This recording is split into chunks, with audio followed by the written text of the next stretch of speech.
Okay, Assalamualaikum dan selamat pagi semua. Waalaikumsalam. Baiklah, saya perkenalkan diri saya. Nama saya Nurul Fazira binti Azman. Hari ini saya akan mengajar kamu semua tajuk appetizer. Jadi saya akan mengajar kamu mengenal pasti hidangan appetizer. Saya tulis nama saya.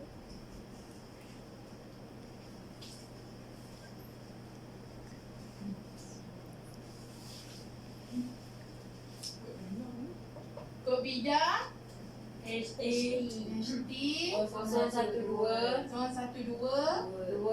2012. 2012. Hari ini tarikh berapa? 15. 15. Hari ini semua datang ke? Datang. Datang. Datang. So hari ini kita akan belajar tajuk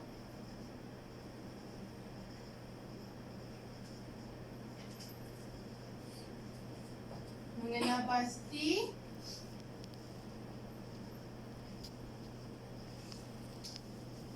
hidangan Appetizer.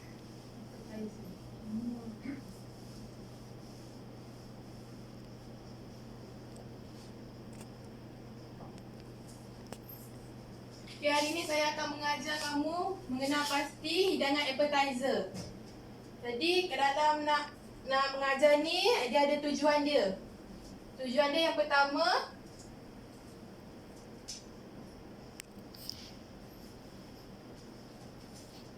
terangkan definisi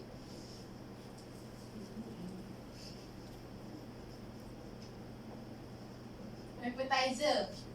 Yang kedua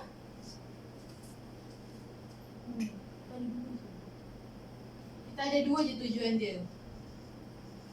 Yang kedua nyatakan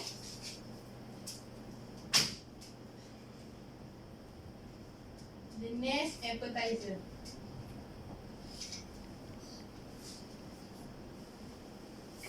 Okey, siapa tahu apa itu appetizer? Saya. Apa dia? Pembuka selera. Pembuka selera, ya betul. Apa yang kamu faham tentang appetizer? Makanan ringan. Makanan ringan, selain tu? Sebelum memulakan makan yang berat, kita makan appetizer dulu. Ya betul. So kalau macam appetizer ni kita ada turutan dalam makanan. Mula-mula kita akan, dia ada turutan dia.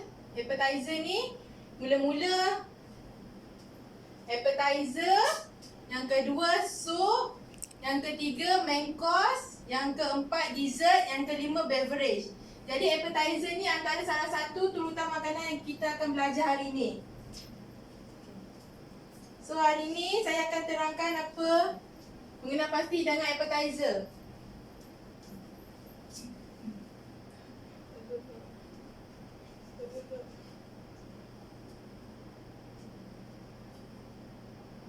Okey. Ini adalah definisi appetizer. Appetizer dari segi bahasa iaitu salad. Appetizer ni kebanyakannya dia berasal daripada salad sebab dia pembuka selera, kita kena mulakan makan dengan benda-benda yang ringan. Kataan Latin. Pada peringkat awal perkembangan salad dekat Eropah, dia makan sayuran sahaja. Walau bagaimanapun sekitar tahun 1800 menjadi salah satu pilihan bahan untuk salad. Salad juga makanan yang berasal daripada aneka sayuran, buah-buahan, daging dan ikan, sama ada dimasak ataupun dimakan secara mentah yang dihidang, sama ada sejuk dan panas bersama dressing. Jadi macam salad ni, kamu semua kalau makan, ada yang salad saja, ada setengah dia akan ada macam isi ikan, macam isi ketam, misalnya macam ada guna crab stick. Lepas tu salad ni dia boleh dimakan kosong ataupun dimakan dengan dressing. Contohnya, dia makan salad tu dengan mayonnaise, mustard dan sebagainya. So sekarang kita akan belajar jenis-jenis salad. Okay, kita akan terangkan jenis salad. Okay, ni jenis-jenis daun salad. Ni rocket, green olive. Yang ni boleh jumpa kat pasar raya lah. Yang ni menu-menu salad appetizer, pembuka selera salad ni kita makan contohnya macam pasta, dia ada sayur. Salad ini menggunakan pasta dan berat. Pasta hendaklah dimasak dengan sempurna. Yang ni pula seafood salad. Salad ini boleh dibuat daripada pelbagai jenis karangan laut. Seperti contoh, udang, sotong dan ketam. Kalau yang macam ni, dia salad seafood. Dia guna makanan laut. Dia contohnya, salad tu kita campur dengan udang, sotong. Betul, yang ni vegetable salad yang saya cakap tadi, dia gunakan sayur saja. Dia guna salad, dia guna tomato, benda-benda mentah, lepas tu dia akan gaul bersama.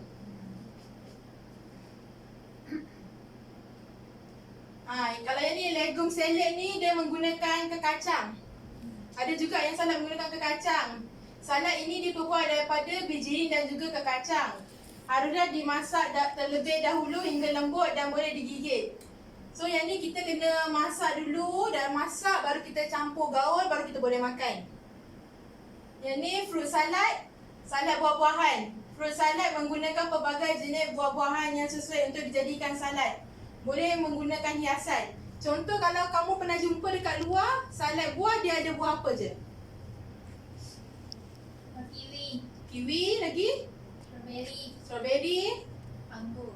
anggur. Apple pun dia boleh campur juga. Kebanyakan dia orang akan potong sama ada dia ikut. Macam ada setengah orang dia nak makan dalam portion kecil, dia guna buah tu dia potong dice, ataupun jenis dia potong macam apple tu dia potong 6, dia cut-cut baru dia gaul. Okay, yang ni pula potato salad. Potato salad perlu dimasak terlebih dahulu, tetapi jangan terlalu masak. Dicampur dengan mayonis dan bahan sampingan yang lain. Macam potato salad ni pula, dia kentang. Kentang tu kita akan masak dia dulu, tapi jangan masak terlalu lama. Sebab dia kalau masak terlalu lama, nanti dia punya khasiat dia tak ada. Jadi kita masak separuh masak, lepas tu kita boleh hancurkan, lepas tu kita campur dengan mayonis dan perasa untuk ada rasa yang sedap lah. Lepas tu meat salad ni, salad ini menggunakan daging seperti ayam, lembu dan sebagainya. Perlu dimasak dahulu. Ni sama juga dengan yang salad yang seafood tadi, cuma ini dia guna jenis yang ada daging macam ayam, lembu. Dia akan masak, lepas tu dia akan gaul.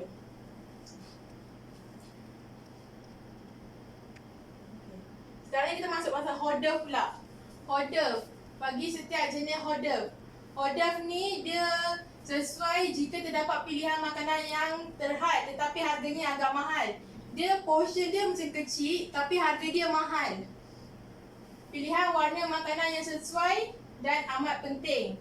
Ia juga menjimatkan proses menghidang kerana semua makanan diporsi terlebih dahulu di atas setiap pinggan semasa di dapur. Biarpun pilihan makanan kelihatan pelbagai, kuantiti keseluruhan perlulah kecil. Dia macam satu hidangan, dia ada macam-macam tapi dalam porsi yang kecil. As a hors d'oeuvre. As a hors d'oeuvre ni dihidangkan dalam dulang perak atau kaca tiruan yang besar. Sering kelihatan di restoran eksklusif. Dulang tersebut diletakkan di atas troli antik lalu ditolak kepada pelanggan sebelum dipilih. Pilihan sebanyak 6 hingga 10 jenis hidangan sudah mencukupi. Setiap satu jenis hidangan terdiri daripada haiwan berprotein tinggi sahaja, sayur-sayuran ataupun campurkan kedua-duanya sekali. Selain daripada itu, makanan tersebut juga perlu diolah dengan bahan perasa selain daripada rasa asli makanan tersebut. Contohnya seperti salad Rusia, dia 100% rasa asli sayur campur yang diolah dengan mayonis sebagai bahan perasa. Pilihan warna juga penting dan perlu dipelbagaikan. Macam yang ni, salad ni, macam hors d'oeuvre ni kita guna salad, kita campur-campur. Sama ada kita nak makan kosong ataupun kita boleh tambah bahan perasa macam mayonis baru untuk satu rasa yang lain daripada yang lain lah. Dia sedap. Lepas tu dia macam nak buat salad tu jangan ambil warna hijau je. Dia macam salad tu kita kena campurkan warna macam sayur-sayuran yang berwarna lain. Selain hijau, kita mencampur tomato, warna orange, kita campur-campur biar dia nampak macam meriah. Jadi macam selera nak makan dia. Apabila hodam ni pula hodam panas. Dia tidak perlu dihias begitu rumit kerana kuatiri masa mengunyah terlalu lama. Kalau hodam panas ni kita tak payah nak hias lama-lama sangat. Kita je buat biasa-biasa je, simple je. Dulang yang digunakan tidak sebesar bagi menghidap exhaust yang ampulla hodam kerana dia sebab kalau yang ni dikuatiri pendedahan udara sejuk secara sekaligus makanan panas dalam jumlah kuantiti yang banyak akan dipercepatkan proses penyejukan. Macam yang ni, appetizer ni, kalau kita nak hidangkan dia, kita kena simpan dalam satu suhu yang sesuai. Jadi macam sebelum beberapa minit kita nak hidangkan, kita akan keluarkan dan bila kita hidang pada orang tu, dia akan kekal pada suhu yang sepatutnya dimakan. Contohnya kalau macam masakan panas ni, kita jangan keluar terlalu awal. Kalau kita keluarkan terlalu awal, nanti bila kita serve dekat orang dah sejuk, orang nak makan pun tak sedap. Okay, sekarang kita masuk kanape pula. Kanape boleh didefinisikan sebagai roti open face sandwich yang berbentuk kecil dan mempunyai inti, iaitu spread di atasnya dan dihias dengan menarik. Biasanya kanape dihidangkan sebelum hidangan utama atau jamuan koktail. Terdapat 4 bahagian utama dan menghasilkan kanape. Kanape ni dia satu makanan diporsikan dalam satu porsi yang kecil. Senang kata dia macam mini sandwich ke di dalam benda yang kecil dalam satu suapan. Kalau nak makan kanape tu dia kira tak payah nak gigit banyak-banyak baru habis. So dia akan portionkan dalam portion memang kecil-kecil dah satu. Kalau nak makan ambil satu, contohnya ini ambil ni, satu saja dalam satu suap terus habis. So kanape tu kita ada bahagian utama dia. Kita ada kanape base, kanape spread. Kanape base ni kita bawah dia, alas dia. Contohnya kalau kita nak buat tu, kita nak alas apa? Contohnya macam biskut, biskut yang kecil tu, timun ke.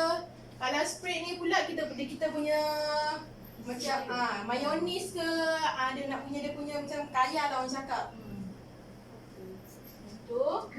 Lepas tu kanape topping. Kanape topping ni kita lepas dah spread tu kita tadi kita nak letak apa? Contoh dalam pelbagai tak letak ikan ke apa ke. Lepas tu kanape garnishing ni kita dah hias dia. Lepas kita dah letak base, letak spread, letak topping, lepas tu kita akan hias dia, letak daun ke, tomato cherry ke dan sebagainya. Okey, syarat pembuatan kanape. Pembuatan kanape terdiri daripada base, spread, topping dan garnishing. Seseorang yang ingin membuat kanape adalah seorang yang kreatif dan mempunyai imajinasi yang tinggi dan memastikan kanape tersebut kelihatan kemas dan menyelerakan. Berikut beberapa syarat membuat kanape. Kalau yang macam ni, contohnya kalau kita sebagai orang nak masak, nak serve dekat orang, kita kena kreatif. Contohnya kalau macam kita letak kanape, letak timun dengan benda lain je, orang ada selera ke nak makan? Tak ada kan? Jadi kita kena buat kreatif. Kita kena mainkan warna dalam kanape kita. Kita kena letak timun bawah dia sebagai base, letak spread, letak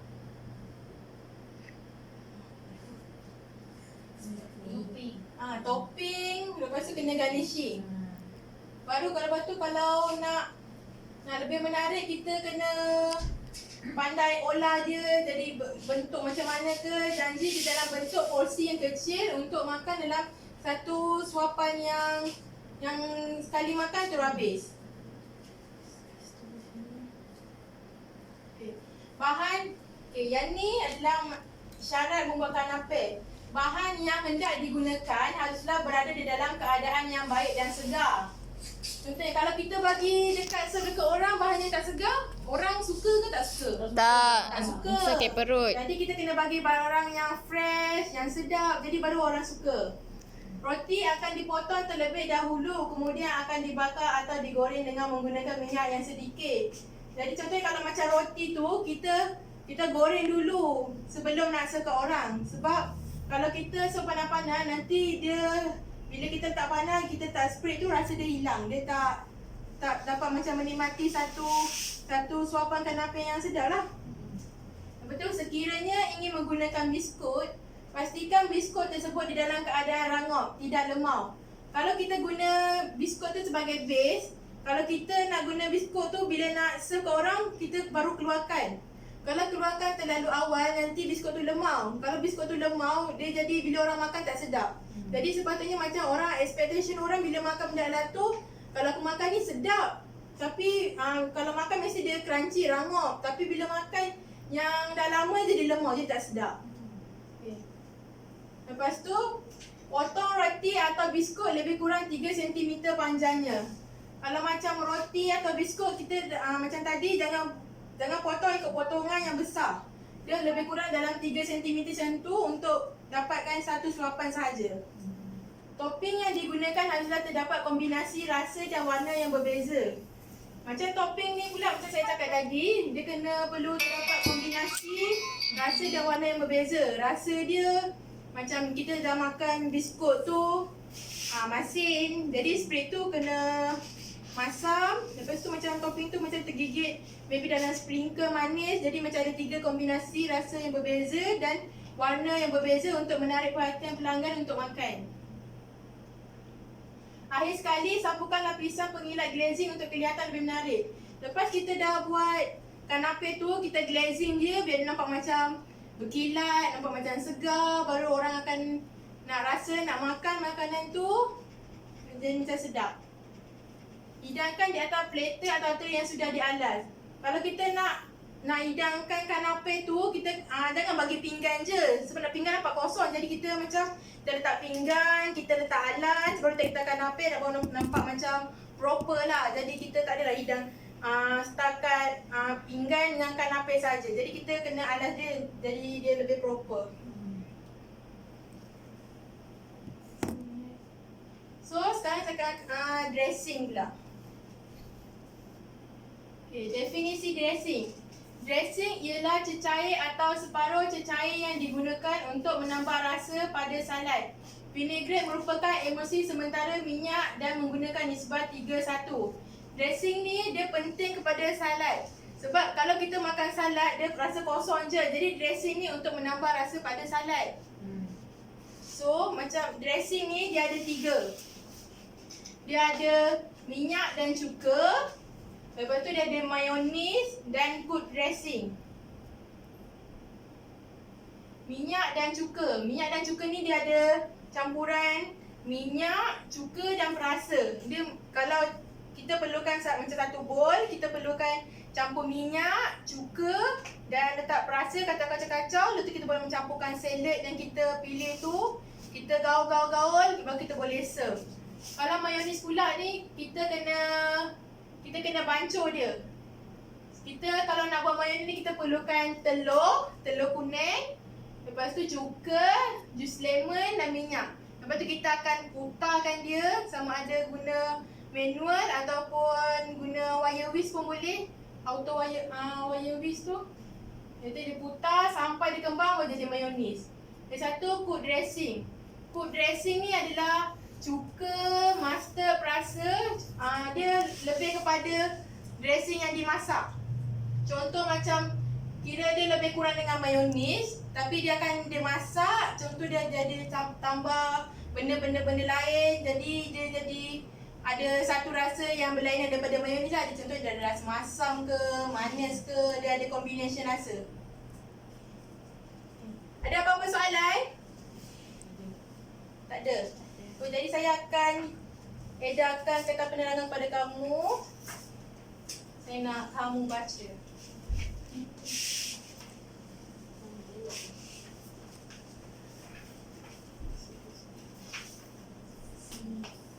Saya nak kamu baca dulu dan fahamkan.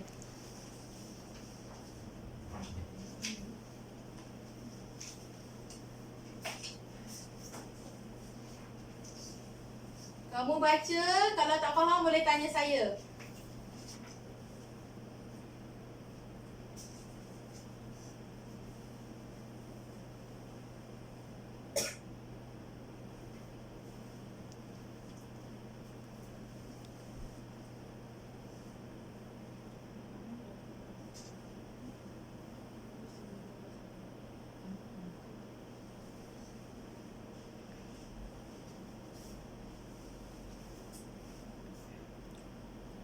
Kamu ada lagi 3 minit untuk baca. Lepas kamu baca, saya akan tanya kamu soalan.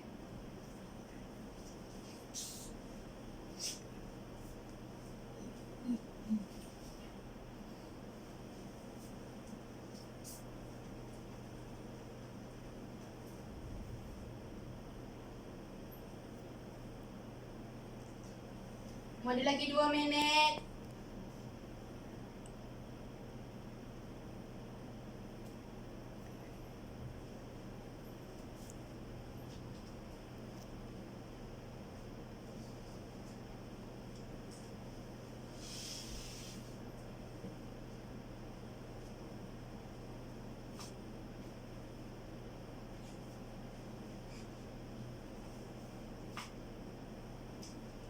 Kamu ada lagi seminit.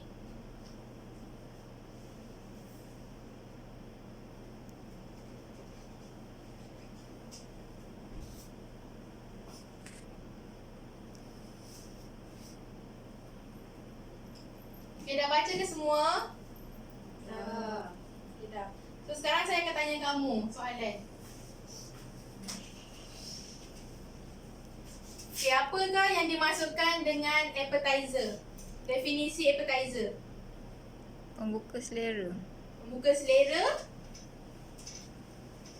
Lagi? Turutan makanan yang pertama. Okey, turutan bagus. Okey. Berapakah dressing yang diperlukan untuk appetizer?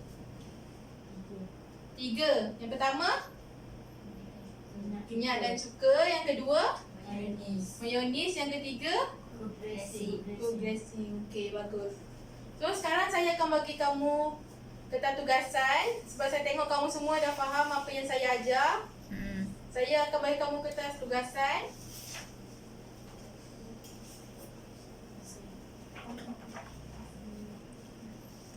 Okay, saya nak kamu baca kertas tugasan tu. Kamu semak ada 3 helai sahaja. Dan saya nak kamu jawab dalam masa 10 minit. Okay, kamu boleh jawab sekarang.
Ada yang dah siap ke? Ada lagi yang belum siap? Siapkan dulu.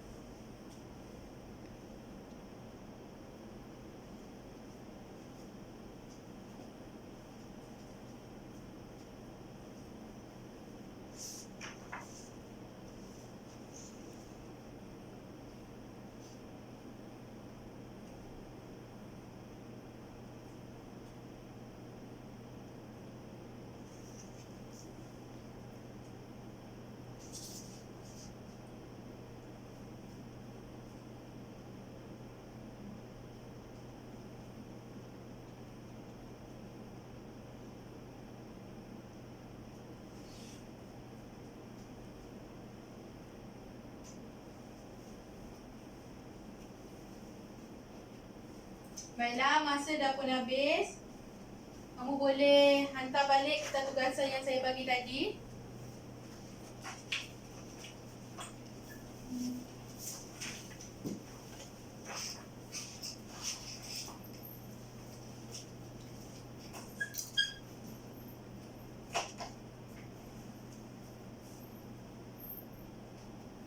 Baiklah. Ada apa-apa yang kamu nak tanya saya yang kamu tak faham apa yang saya ajar tadi? Tak ada? Tak ada. Jadi, setakat ini adalah pengajaran saya hari ini. Jadi, tajuk akan datang, saya akan ajar kamu tentang peralatan dan perkakasan untuk yang digunakan untuk membuat appetizer. Jadi saya nak kamu nanti balik rumah, kamu boleh search ke, nak cari tahu dulu ke, kamu boleh baca-baca dulu apa yang kamu tahu, kamu boleh search kat Google apa-apa tentang appetizer. Jadi bila saya ajar akan datang, kamu dah prepare awal, jadi saya akan ajar kamu cepat faham. Okay. So sekarang sampai sini je pengajaran saya. Okay, sekian, terima kasih.